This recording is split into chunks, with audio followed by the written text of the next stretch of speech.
Hello, you guys. Hello. I am like extra thrilled this evening because it's one of our 6 degrees of separation chats. That's what, I talked about calling them. Anyway, cut to the chase. Paul V is going to be calling. This is a guy that basically ushered me into a drag scene many years ago that I parlayed into a three-figure salary because I was a drag queen, mostly because of Paul, in part. And I parlayed that into writing for magazines, and then I parlayed that into grant writing. So, in effect, Paul, Jackie B, people like that are responsible for me having six figures for over a decade. He's an amazing guy. Well, I mean, what can I say? He is the co-founder of Drag Strip 66. If you have any questions about how that is a maverick moment in time for Los Angeles, please Google it. Drag Strip 66 or just Drag Strip.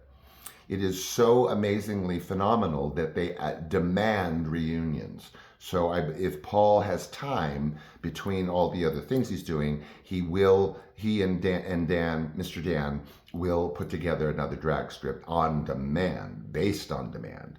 In the meantime, Paul V also happens to be the premier of a few, the premier DJ for Los Angeles from the early 90s. I met him in 93, so he was hot stuff then, and he still does it. He was one of the first, he can correct me if I'm wrong, to do mashes. He also had his own radio show, FM radio show, until he had to segue into something else. And he began his career in promotion at Warner Brothers Records, where he was assigned to actually very well-known bands. I don't know if it's okay to mention them, but I'm not going to. I've seen pictures of him with like people that I'm like, you worked in promotion like at Warner Brothers for that person or that band? Whoa. And he was a cutie pie. Anyway, here he is. Are you there, Paul? I'm here. Well, I think we can all hear each other very well. And Good. I certainly hope so. And I am thrilled, as I was just telling everybody, I'm trying to pack in so much about you in so little time.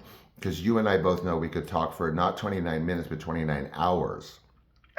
You're right. I told them how we met in 93. I told them how influential you were, not only on the scene, but me. I told them all, I'm not going to rehash it. Your Warner Brothers time, your radio station, your being one of the premier, to this day, DJs on the West Coast since the early 90s, etc., and so on. How are you? And the price of admission, as I tell everybody, is if we could please just touch on your favorite charity first. Maybe it's obvious, but I'm going to choose the Trevor Project because there are still young queer kids out there that are going to bed tonight feeling less than, and I know they do so much great work, hoping to correct that and make those kids want to stay alive and stay on this planet. And Yes. we're in a very, very dangerous time now. Mm-hmm. So I'm gonna go with the Trevor Project. Hey, I love Trevor Project. I mean, if I wasn't such an animal nut, well, 6 of 1, but I love that. I mean, I love Trevor Project, so I'm so glad you mentioned that. It's dear to my heart, and you can imagine why. Now, having done like a nanosecond of your career as a lead-in, I want to get to your book, whether you like it or not, because you're so modest about being a brilliant writer. So I'm going to squeeze that in, whether you like it or not. I may touch on maybe some correlations between your writing and your influence on me as a writer. Why don't we start with where are you at right now? Where is Paul V at right now at this stage in these decades of his reinventions? What's going on, Paul? Well, I'm in LA in Silver Lake, where I've lived in Silver Lake 30 or over 30 years.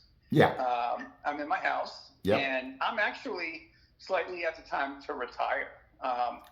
I One thing I didn't tell you that I did for 10 years was I worked for Center Theater Group, which is the Amundsen Theater, the Marquis Perform. What? And yeah, and I did fundraising for them. I did, outgoing calls to donors and subscribers to raise money for their student education programs and helping get, kids down to see plays for free and all that Wow. stuff.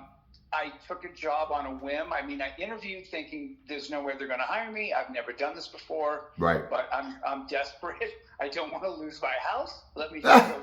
And the funny thing is, there was my boss, Natalie, and her next assistant was Justin, a gay. Yeah. And he had been to Drag Strip many times. I didn't know him, but he had been. And that kind of was like, this guy, maybe he hasn't done it before, but he strikes me as someone that is a quick learner. So we have nothing to lose. Let's give him a shot. So they hired me. And I went on to be one of their top fundraisers, and that's not a bragging thing, but no, I blew myself away that it was something that I was able to jump into so quickly. So yes.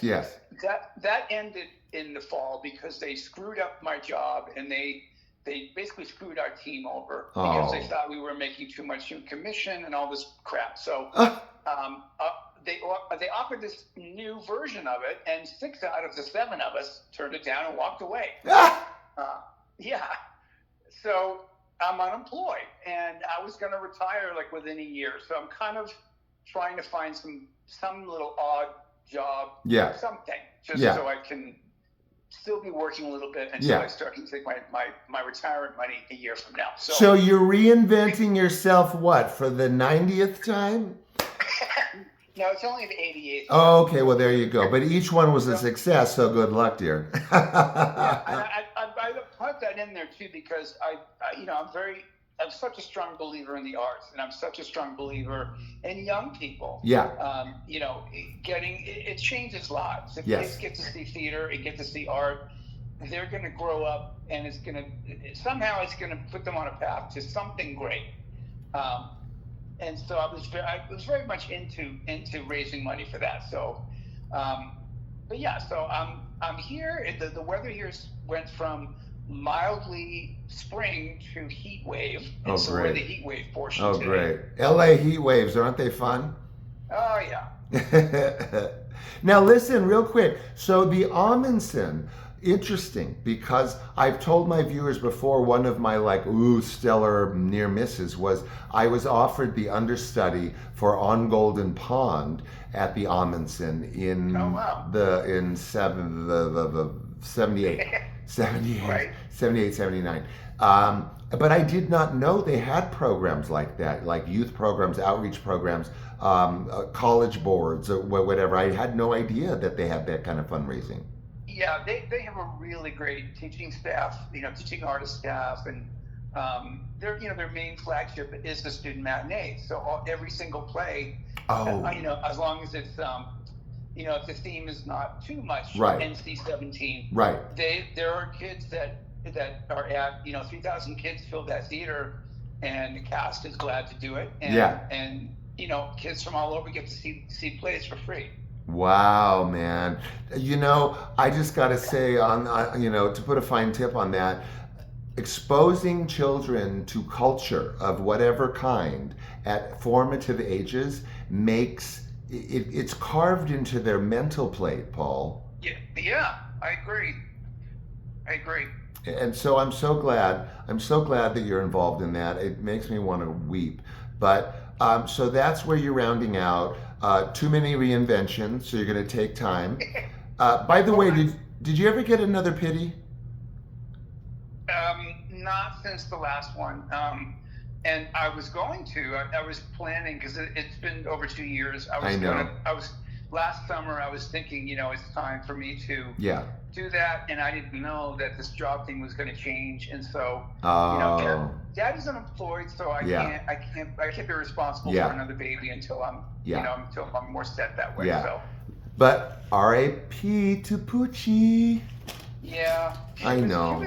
She was just briefly. Just the best dog. She could hang anywhere. I could take her anywhere and everywhere, and she was just chill. I know. Everyone loved her. She loved everyone. She gave everybody that owns a pity knows that they are just an incredible breed. Unbelievable. They are not these vicious killing No. machines that these idiots say they are. No. They're a great breed of dog. They will love you. They'll love you to death before Yes. they do anything vicious or Yes. mean. They're Yes. just wonderful. Yes, absolutely. Now, quick segue. You know I'm going to be selfish about, I know you've got so many other things, but please tell me not only about your book, because you've discussed it so many times and there's been so many good reviews and so many people raving about it over the years. What triggered you to dive into it? Well, it started as a blog, and it came about. It was the fall of 2010, where there was like 6 or 7 gay kids that killed themselves. There was this whole rash of gay suicides, and Slaughter I kept princes. thinking, like, is there something I can do? What can I do? It was sort of how Dan Savage came up with It Gets Better. Yeah. And I'd had this idea about a year before this, because I saw a friend of mine on MySpace. That's how long ago it was. Yeah. He changed his profile photo to him as a 3-year-old. It's an Olin Mills photo. He's on the cover of the book, but it's an Olin Mills photo. He's in a blue plaid like jumpsuit. I remember. Yeah, with his one hand on his hip. Yes. And his knee is cocked. That's my favorite. And the minute I saw it, like the light bulb went off. I'm like, that's a gay baby. Yeah. And so I literally had this idea, like, wouldn't it be amazing for gay adults to be able to tell their stories as gay kids? Because Wow. we live a secret, we live a lie, we live a fear. Yes. That straight kids have no concept of. That's my book. Go ahead. But also, some of these photos, and at first people were like, "Oh, I'm going to send in my most flamboyant photo. That's what he wants." Right. And I got a lot of those. Yeah. But then it got deeper. It got much deeper. But the point was, those photos were capturing the true essence of who these gay kids were. Yes. Because they were unfiltered. Yes. They were unaware. Innocent. So their natural, true mannerisms and their natural energy explodes onto these photos. Yes, correct. And so I wanted the world to know, like, this is what our struggle is, or what it was. Obviously, it's different. I grew up in the late '60s and early '70s. Came of age in the '80s. Yeah, me too. It's much different now, but even now, a young gay person needs to know, oh wow, there was this generation before me, and they're feeling the same things I'm feeling. Yeah. And because there's some kid in some small, Hickville town right now, right, gay kid, right, who can be anything he wants, because we've worked so hard yes. to bring those rights to him, yes. or to her, yes, or to they, yes. them. It doesn't matter. They're still going to face. Look at how much hate is out there. There's so much hatred out there, and we have to actually work harder now. I always joke. It's like when the blog and book started. We still had the first black president, who was just the most amazing human being. Yes. And it felt like we were on a trajectory to enlightenment, right? Yeah. Like America was moving forward, and we. You always strive to get better and to be more open and to be more enlightened and all that. Yeah. It's like, oh, we have Carter back. You know what I mean? Yeah. But we got it wrong. We didn't realize that there was all this sort of hate lurking in the shadows. Yeah. But so what I did was I started the blog in January 2011, and it's self-submitted. So it was basically, I want you to write your story. I want you to find your photo, send it in, and I will post it on the blog. Wow. And I was getting, the blog exploded. Like, speaking of Dan Savage, he wrote the first little article. It was literally 4 sentences in The Stranger, which is the Seattle newspaper. Right. He had a column. And from there, I can't tell you how, it was like the watching the hit counter, like how many people were on the site. Yeah. It was like watching a gas pump. What? It was crazy. Velocity. So of course, welcome to America, where publishers sort of smelled blood in the water, and they're like, "This is a great book," and I'm like, "Yeah, that was my original idea." But okay, so I will tell you this, and this was again this 2011, 2012. Yeah. It was pitched to over 10 publishers, and 8 of them all turned it down because it was, air quotes, too controversial. What? Yeah, yeah. Wow. Wow. Yeah, again, for all the 2 steps forward we're taking, they're always going to shove us back at least 1. Mm-hmm. So I was kind of at the mercy of the one that said yes. And you know what they say. What? You should only care about the people that say yes and don't say no. Yes. And it's a little publisher out of Philly, and they did a great job in the design of the book. And I love it. They made it feel like a children's book. It was smaller, so Yes. it was in the hands of a Yes. young person. But they had no concept of how to promote it. Oh, really? They never sent me on tour to promote it. No junket? They did, Sean. They truly did absolutely nothing. Oh my And God! Even Wow. the release that they did in New York, I did a big party here that sold out. The Redbird Theater in LA with like subjects Yeah. that were going to read their story live. I Yeah. set up one in New York Yeah. with Michael Musto and the East Coast people that could make it. Yeah. And they were like, "Oh, we can't afford to fly you up, but if you want to do like a video greeting, you can do that."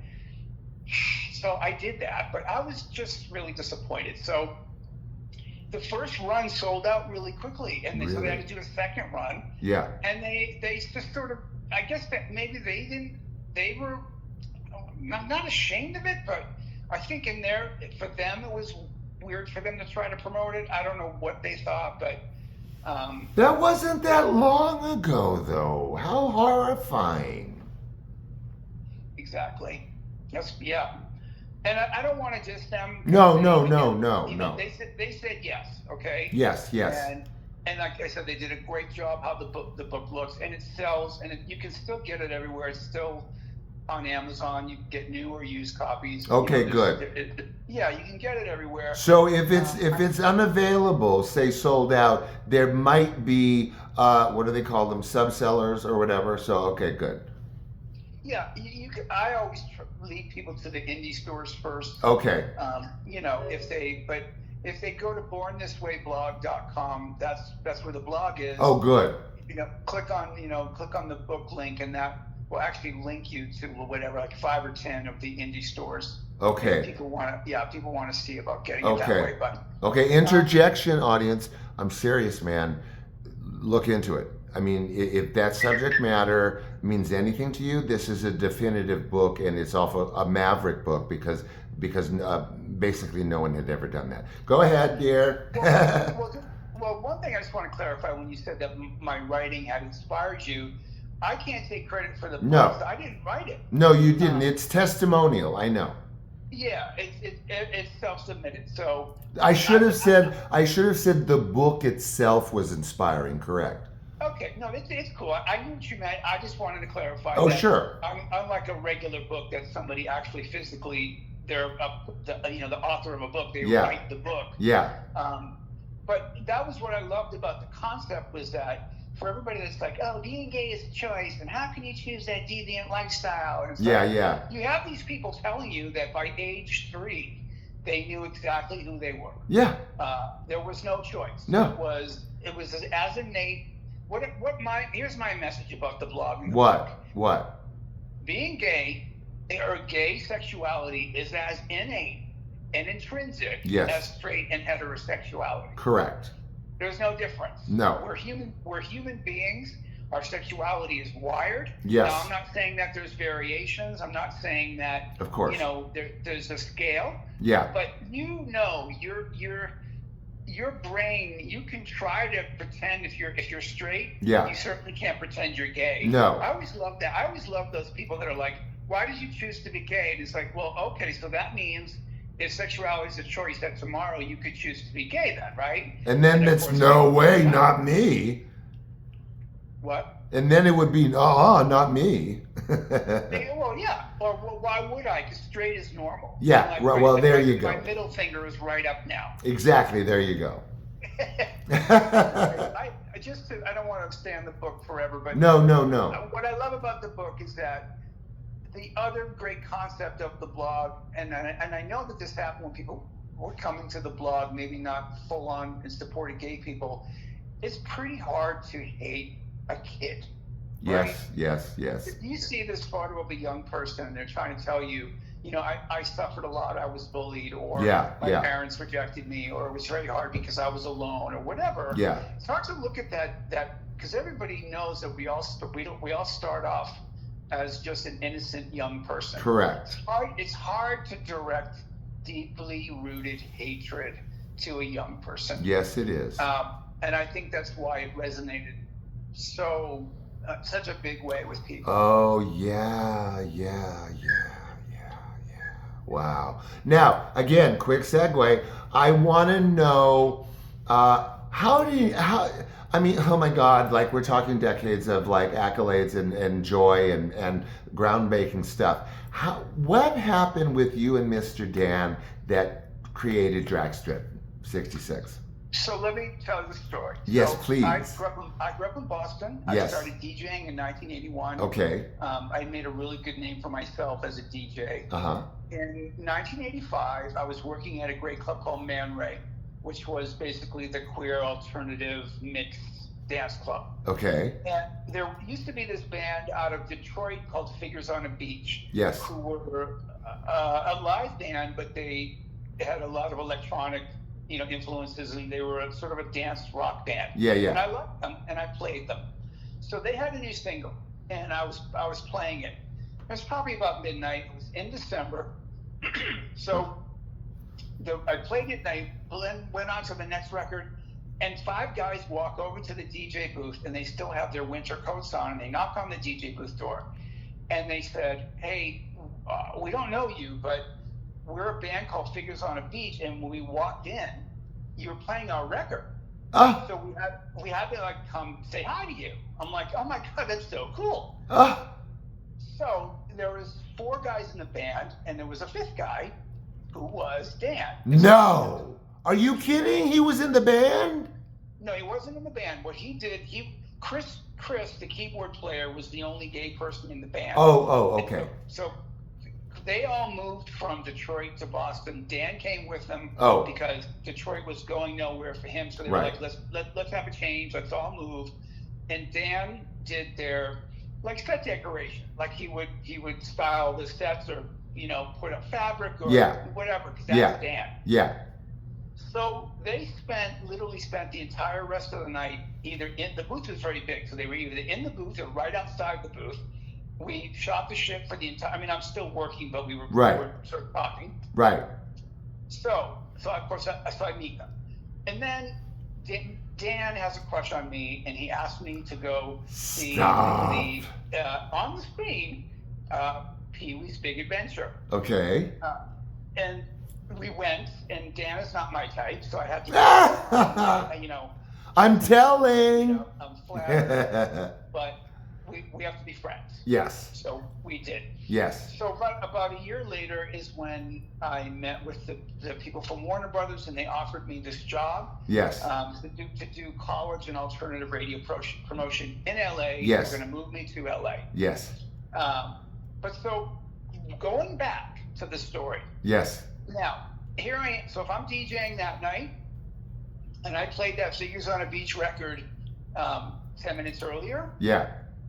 Or not at all. Yeah. Then those 5 guys would have walked into Man Ray, would have checked their coats, would have got a drink, would have, man. did their whatever they were going to do, and would have gone home. Oh, man, you're kidding. So I would not have met Dan.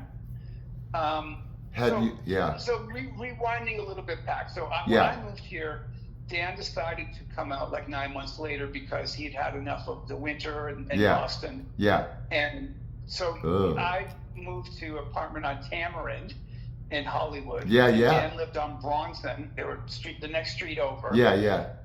I could see his brownstone out of the window of my apartment, so it was very Lucy and Ethel. What?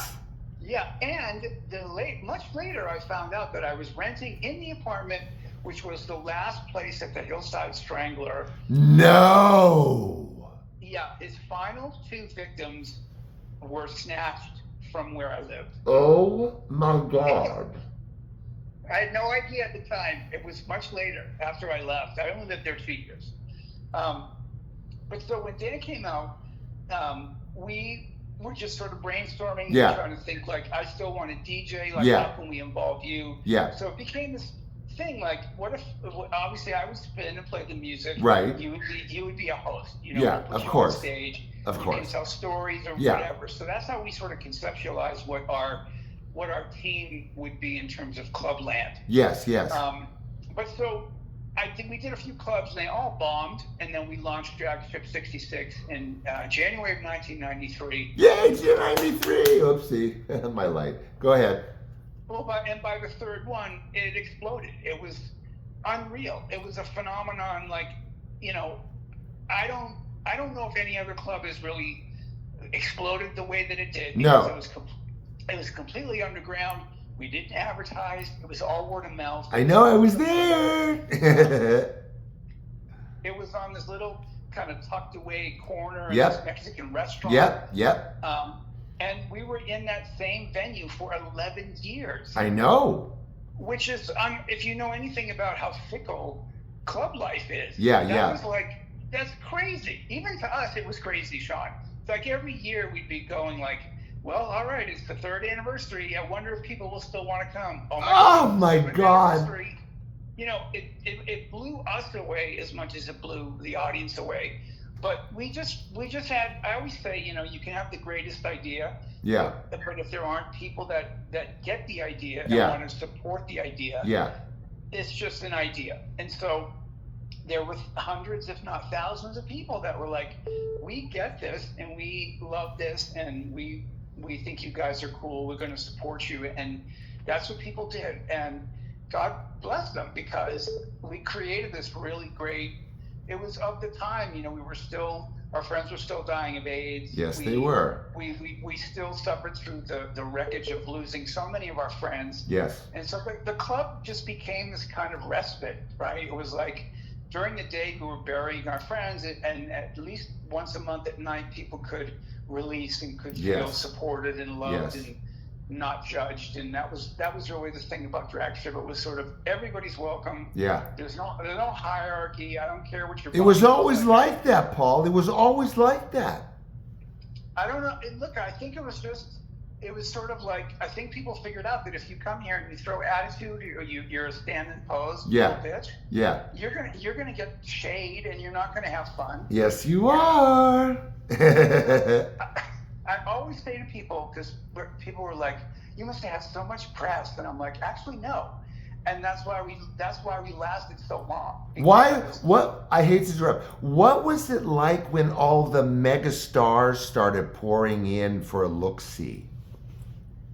The funny thing is half the time we had no idea that they even came. Yes, yes. A lot of times we'd find out the next day, like, did you know that, like, Sir Ian McKellen was here, or Pedro Moldovar, or What? yeah, like David LaChapelle. Yeah. All these people came, and like Anderson Cooper, right? Like a lot of times we had no idea. What? And now those were like the mainstream people. We had, like, you know, the girls from L7, Yeah, obviously from Jane's Addiction. Oh, sure, sure. The Red Hot Chili Peppers, Sure. and Real Kill called them, those sort of underground, Yeah. queer / punk alternative crowd. And because there was no social media, Yeah. none of them had to worry. Like, you know, Drew Barrymore Yeah, came. yeah, It was a yeah. huge deal that she came. Yeah. None of them had to worry that whatever they did 20 minutes later was going to be seen by the entire world. And the thing is too, like, Sean, we had no VIP area, or like, okay, we're going to rope you off here so that the animals can't touch you. No, they had to jump in like everybody else. The only place that they could sort of escape was the kitchen, which was the backstage. Yes, it was, and I have to interrupt because of you. I hung out with Nina Hagen. Chandelier and I were budding up with Nina Hagen in that room. Anyway. Yeah. By the way, thank you for that, Paul. You're welcome. Look, I died when Nina Hagen came. I died. So did I. Chandelier and I literally, you know that kind of pit, like not pit, but the carpet area in the middle that was lower? We literally tumbled into that together when Nina walked in. Wow. So anyway, that was Drag Strip. It really was. And I always think to myself, I bet there were like countless other famous people that probably wore some form of masquerade. Yes. We didn't know they were No. there. And there's no paparazzi. Just what? There was no paparazzi. Well, that's what I'm saying. Not only no social media from the people in the club. Yeah. But the paparazzi did exist. But Well, again, yeah. we were in this weird tucked away. Silver Lake I was know. not the well-known neighborhood. No. It is now. No, and that was an innocuous little restaurant. Right. God. So, it's funny. I watched the Paul Rubens, Pee Wee Herman documentary, which was really well done. Yeah. And I'm thinking to myself, he must have come. Of course he did. He must have, but he probably came in disguise. Yeah. Or because that would have been after his problem with the porn shop. Yeah. And some other people too, like there's people that must have come because they would have naturally found it. The one star that didn't come, and I'm grateful that she didn't. Madonna. Who? Madonna. That's what I just said. Now, what's up with that? Do you think she didn't want to come or what? Because she knew about it. Well, or she dressed up in such a way that she was there. She was probably there, Paul. I think she must have, because she always knows about whatever the underground club is. And she goes. So, but I'm glad that if she did go, that you didn't know. that no one knew. Because if it had gotten out, oh my God. Oh, forget it, Paul. Can you? Oh my God. All the wrong people would start to come. Oh my God. Oh my God. Oh my God. The tourist and the looky-loos. No, it wouldn't. I'm getting back to that story about like doing press. No, it wouldn't have been. It wouldn't be Drag Strip had we all known. And I always say about anything is that I would rather have 200 of the right people instead of 10,000 of the wrong people. Yes. And we didn't create this club to get rich or make money. No, I mean, Sean, we literally we would make it so you could pay less money to get into the hottest club in LA. Like, what the hell? Who does that? And hello, lest we forget, you got a discount if you were in drag, girl. For 20 years, if you dressed in drag. 20 years you gave that discount all throughout. And we could have been total jerks and said, we have the hottest club in LA. Yeah. Everyone pays $30 and I don't get in. Yeah, and you know what? I couldn't afford $30, and my drag days began at Drag Strip. Why? Because I got a discount. Well, you're not alone. one I don't want to stay on this topic. No, we'll wrap it up, but go. No, but one great thing, and again, in hindsight, you don't quite realize it when you're doing it. But now looking back, and I've had people tell me this, was, it was one of the few places in LA that somebody could be exactly who they wanted to be. Yeah. They could be a little overweight. They could be a little bearish. They could be older. Yeah. They could be more into punk rock and not into the dance music in West Hollywood. Yeah. I think that what it did was it gave people a platform for an inner gorgeousness or an inner fervor that people didn't know they had. Yes. And definitely. because everyone else was doing it. Yes. And that's one thing I want to clarify. So we had a drag show. And we did no lip syncing. We did all live singing. Yes, you did. And everybody got to walk on stage and show off for like 20 seconds and get laughed at or screamed at and get off, get the next person. I was in one of your pageants, by the way, but never mind. Yeah, and most of the time it wasn't actually a contest. No. It was a showcase. No, it was. And so it wasn't really who's the best. We would do that once in a while, but it was more about, okay, line up. Yeah. It's the star of the day. Line up. I know, I lined up. I even lifted my dress up. so the point being is that yeah, because everybody else was doing it, right? Yeah. It wasn't like, and maybe it's probably 30 or 40% of the crowd. It was not entirely people in drag. no, But because other people were doing it and were also elevating you and encouraging you, you did it, and you were Yeah. like, I want to participate Yeah. in this. yeah. So it was participatory, and the crowd actually became almost bigger than the show that we gave Yes. you because it was all night. Yes. And that was a great thing because you could be there all night. And people did. And I always joke about God bless the Del Campo family who ran Rodolfo's. Oh and who my runs God. the God Del bless Campo. them. God bless them. They would pour, the red Solo cups. If you ordered like, a vodka tonic, they would give you 3/4 vodka. Yeah. And like a 1/4 inch Yeah. of tonic because they knew you weren't going to be able to get back to get another drink because it was so crowded. Yeah. But- Oh God, the crowds at the bar. That was so cool of them because they knew a looser crowd is a funner crowd. Yeah. And I've never seen bartenders pour like that. So people were like, got really kind of toasted. Yeah. And it wasn't a drug use club. I'm sure there was No. some cocaine. No, fans nah, in the whatever, bathroom yeah. Once in a while, or Yeah, some yeah, Bristol yeah. Fans. Yeah. But it wasn't a drugged in kind of place. But people got seriously drunk. Yes, they they just did. Yes, they Yeah. did. Yes, they did. Listen, I knew that we were going to have a million things to talk about. We're like 10 minutes over. So, Oh no. no, but listen, if you would be willing to at some point, can we make like a second half of this interview? Sure. Okay, sure. good. Because there's so friggin' much more to talk about. You know it, and I know it. So I'm gonna let us go. I'm gonna let you go because I'm gonna, wrap it up. I love you to death. Please, we're gonna reconnoiter after this. And thank you so much, Paul, for being with me. Well, I just can't. Let me get in my one promo. Yes, sexual yes, moment. yes, please. If people want to link to all of me, Yes. search for DJ Paul V with a period, not Okay. with a period, excuse No. me. Or go to Linktree Yeah. /DJ Paul V. But Oh. that is linktr.ee/DJ Paul V. Say that one more time.